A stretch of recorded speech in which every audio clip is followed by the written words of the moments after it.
Hi folks, Johnny Be Good, another Chuck Berry classic. I love this song, it's really cool.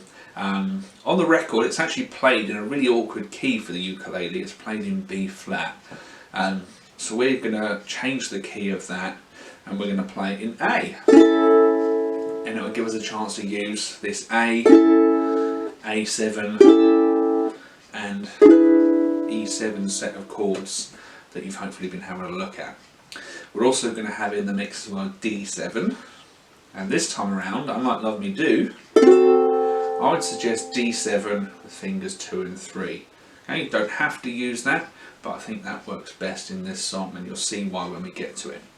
Now Johnny Be Good follows a very common chord sequence or chord progression called a 12-bar blues. Okay, so clues in the name, it's a 12-bar sequence. And very simply, that could be, in A here, could be 4 bars of A, and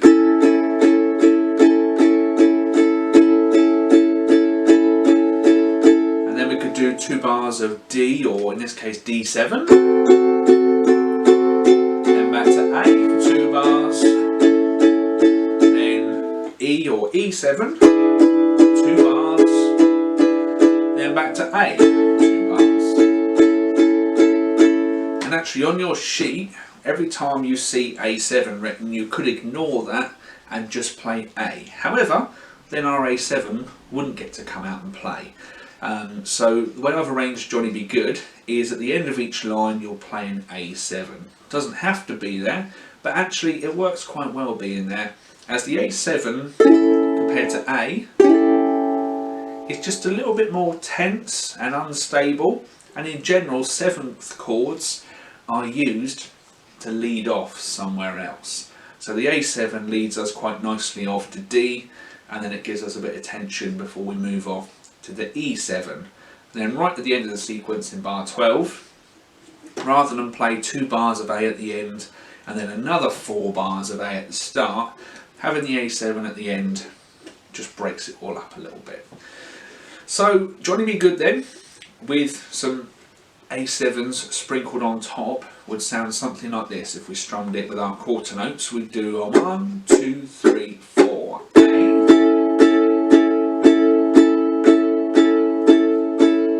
then A7, D7,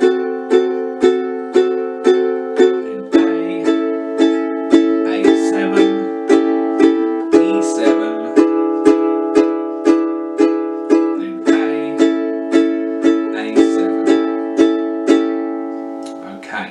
now if we look closely at the chord movements through there, A to A7, it's really not a big deal, it's just lifting that middle finger out. Then we bring the middle finger back in along with the 3rd finger to get our D7. Okay, so I think that the 2nd and 3rd finger, D7, works best here.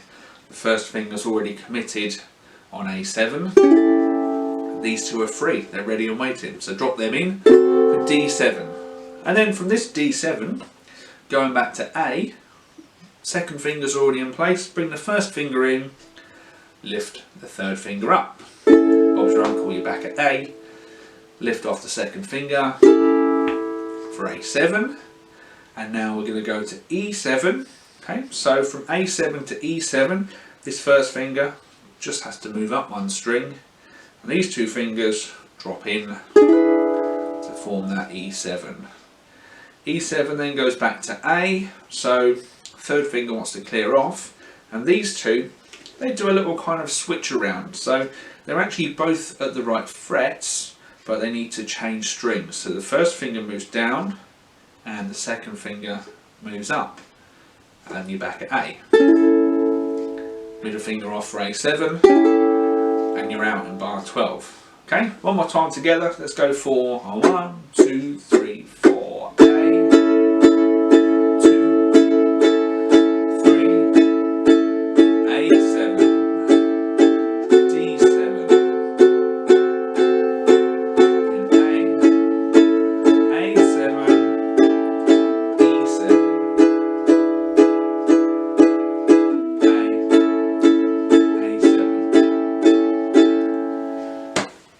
That's all you need for a nice nice little rendition of Johnny B. Goode. Have some fun.